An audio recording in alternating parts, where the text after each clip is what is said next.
Hey YouTube, I am back with another video today, and what you can see in front of you is something that I've been asked about several times, more than a couple times on my game room tour. People ask me how I have all my retro games hooked up, and then also when I post videos or post pictures of some of the mods I have done to my retro game systems. So what you see in front of you is the JTech Digital. Basically this box right here allows you to convert your old signals, component, audio, video, VGA, those components into HDMI into your TV. So I don't always play on a CRT or old school TV. Sometimes I like to play my older games on my new age flat screen. So this is what I actually use to do so. So let's take a look around the box, and then I'll actually drop down in the description box where to purchase this from. It's only $129, not expensive at all. It's a great device, and we're gonna go through a little unboxing. I had to buy a new one because I did a new game room, it's not really a game room, it's kind of like a studio room where I'm filming and doing stuff, and going to start filming my retro gameplay. And that's the room you kind of see right now. You just see the desk right now. I will do an unveil of this room sometime in the next coming weeks, but I had to buy another one for this room because I'm going to be hooking up a lot of old school game consoles in here, and then I also want to be able to record some footage and stuff like that. So that's why you see it in front of you right here. But these are mounted on the cabinets that I have in my game room, on the back of it, and everything just plugs in. When I take a old school console out of the cabinet, I put it right there below the TV and plug it in, and that's it. I don't keep any of my old school games hooked up, just because old school consoles, it's just a problem, and they have old capacitors, old electronics in them, and just keeping them hooked up to electricity just kind of worries me. I don't want anything to happen to them, and I don't want to cause any type of problem. So I hook them up when I play them. I don't keep them hooked up all the time. Also, the majority of my old school consoles, I do get them refreshed. So I'm a big fan of refreshing your retro. So definitely refresh your retro. You can see some things back here, like this here is my Turbo Express, and I just got a 3.5-inch screen upgrade on it, a capacitor upgrade, and this thing is absolutely amazing now versus when it was released back in the day. I mean, it was a great system back in the day, don't get me wrong. It was, ahead of its time. But here, I'll show you real quick on how this actually looks now that I got it refreshed. So pop that in and turn that on, and there you go. You can see that looks absolutely amazing. That Splatterhouse sound is absolutely amazing, as you can hear right there.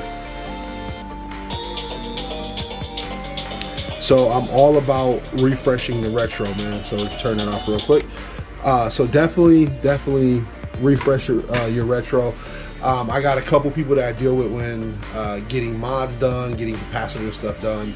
And I'll put some of those in the description box down there too, or just ask me in the comment section, and I'll definitely give you the person that I use to do those things. On the left over here, you can also see my Sega Nomad. That also got refreshed also. Let me grab a game real quick, and I can show you guys how that looks. So I got a new screen on this Sega Nomad. So let's put that to the side. We'll put in some Hyperstone Heist and power this on. Oh, well, hold up. Let me blow in there, right? There we go. Get that glare off of there. But as you can see, got a big old fingerprint on there. But this is, look at that screen. The screen is amazing. The Nomad never looked this good. Never sounded this good, man. So I'm a huge fan of refreshing your retro, man. So definitely get it done, and bring these old school consoles into the 21st century, because they deserve to be. These are awesome consoles, and to be able to use them again current day is one of the best. Now, one thing I do have a pet peeve about when I do refresh retro, I don't get anything altered on the case. They, from the outside, they look 100% original. They just usually have refreshes the capacitors, the speakers, so better sound, and then they usually have a better screen. So that's what I do with those. So let's go ahead and get into showing you this JTech digital full HD 1080p HDMI switch and audio extractor, because this, you know, what the video is about. So this is the front of the box right there. Let's turn it around, and then back here on the back of the box, it shows you your features, which is 8 inputs, HDMI 1 output, a SPDIF 1 output, a coaxial 1 output, audio times 1 output. Then inputs contain 2 Ypbpr, which is a component, and then 2 AVs, 1 VGA, and 3 HDMI signals. Output is an HDMI signal, no image or color distortion. Allows display to view any source at any time. Any resolution of Ypbpr, which is component CVSBS, and VGA upscale to 1080p, 60 Hertz, delivers uncompressed digital video and 0 signal loss. Supports high definition resolution 1080p, 1080i, 720p, and standard video format. Double switching mode, IR remote and manual, so it does come with a remote to switch for you. And then it has HDMI version 1.3 and version 1.4 with 3D. Auto detect input signals, so whatever you plug into it, you don't have to change the remote. If it's just one, excuse me, bumping the camera. If it's one thing, it'll automatically detect what you have in there. So you can get this off of Amazon, or you can get this off of their website. Like I said, I will post these down in the description below so that you can get a hold of that. So let's go ahead and unbox it real quick. And right when you open up the box, you see the device. So you see your power cable right here, power brick. And then let's go ahead and at the bottom here, put that to the side. At the bottom, you have your instruction manual. You have a optical cable. You have your remote. And then down here, I think this is the IR blaster. Yeah, it's the IR blaster, I think. Yeah, it's the IR blaster right there. So let's put those in there. That's not really important. And the remote. And then a little instruction manual right here. User manual, not much. Just gonna give you a little bit of information about the device itself right there. Okay. And then the device right here. So reason I like these, are really slim. I'm bumping this camera all the way around the place. Sorry about that.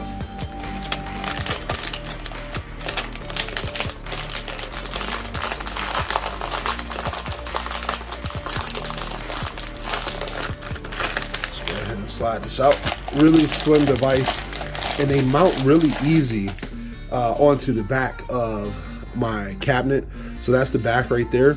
So what I usually do is I get 3M adhesive tape. I put 2 strips all the way across this unit right here, and then I stick it right onto the back of my TV cabinet or one of my cabinets, and then the devices can plug right into that right there. Over here is your power button right there on the side, and then you have your power input there. Then this is for your IR blaster right there. And then here on the front, there you go, man. Give you a picture of that. That's your HDMI output down at the bottom. These are your HDMI inputs up here at the top. And then you have an input selection button if you want to use the regular button there. And then down here, you have your audio video left and right. Then you have a VGA right here. You have an audio input right there. You have a SPDIF right there also. Then you have another audio video here with a coaxial next to that SPDIF. And then you have 2 components right here at the top. And then this works, like I said, it works for 3D supported devices and everything. It also lights up here at the bottom, letting you know which input is selected. So I definitely highly suggest this.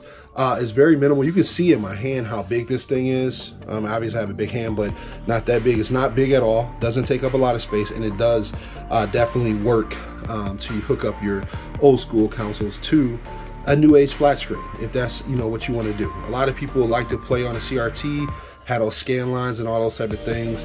But you know, this day and age, it isn't always convenient to have a CRT in your game room. It takes up a lot of space. I do have one, but I mainly use it for my light gun games, because as you know, light gun games do not work on your flat screen. But it's a huge but with that, because there is a new light gun that has come to the market, that is coming to the market. I think it's already out. That will work on flat screen, so I can't wait to get a hold of one of those and maybe convert over to using my light gun games on my flat screen TV. So I just wanted to show you guys this really quick. As you can see how thin it is. It's an all metal design, so you don't have to worry about it getting messed up or anything. It's very durable.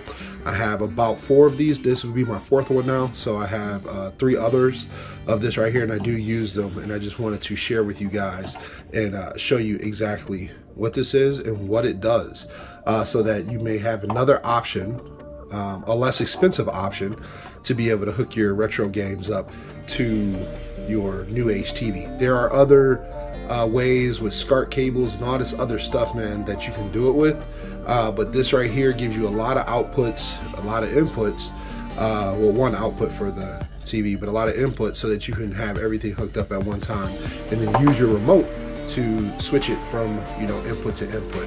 So guys, I really do appreciate you coming over. This was requested by a couple people that saw my game room and wanted to know how I had things hooked up in there, and was it a cheap way or inexpensive way to do it, and did I get good picture quality and things of that nature through what I'm using. And I do enjoy it, so I just wanted to share that with you. And definitely hashtag refresh your retro, man. I'm a huge fan of bringing all these old consoles back to life. I just got my Neo Geo AES. I got an HDMI input put on that, so I'm gonna be doing a lot of gameplay footage of that for the channel. That's so dope, man. I got my Sega Master System upgraded with S-Video, and my Sega Master System 2 with S-Video and component on the back of that. My Dreamcast, I just sent out to get a HDMI input put on that. So a lot of my old consoles, man, I'm getting them refreshed so I can continue playing them and making sure that I can take those game consoles far into the future, give them to my kids, and hopefully my kids will be able to play those games too, because it's definitely worth it, man, keeping that stuff alive. You know, physical format is a huge thing for me. It allows me to, you know, have value in what I bought. I'm not against digital games. I have like Game Pass, and I buy some digital games. If the games are cheap, I do buy them, and I don't have any issues with buying them. But physical is king for me. I like to have all of my physical products because there's value in it. If you decide you don't want it, you can resell it if you want to, or post it online and get some of your money back. Unfortunately, at this point in time, digital games, you can't do that. Eventually, at some point in time, they are going to hopefully come up with a digital marketplace. I'm waiting for that. That would be really awesome, and that would make digital more of a solution for a lot of people that don't like digital because they don't want to lose value in something. But whoever figures that out will make a lot of money, man. So they need to go ahead and hurry up and get that digital marketplace together, where you can, you know, trade in or sell your digital games. I don't know when that'll come or if that will ever come, but let's hope it does. So I do appreciate you guys coming over and watching the video. I hope it was informal about what I use, and I hope you guys enjoyed it. If you did, be the cool guy or girl to go ahead and drop a like down at the bottom. And if you aren't already subscribed, go ahead and hit the subscribe button so you'll be updated on things that I do on the channel, and then you'll be updated on things like this. And as soon as I post a video, it'll notify you. You can swing over and like it or dislike it, however you like, you know, whichever one. And I really appreciate you guys just coming over and watching my content.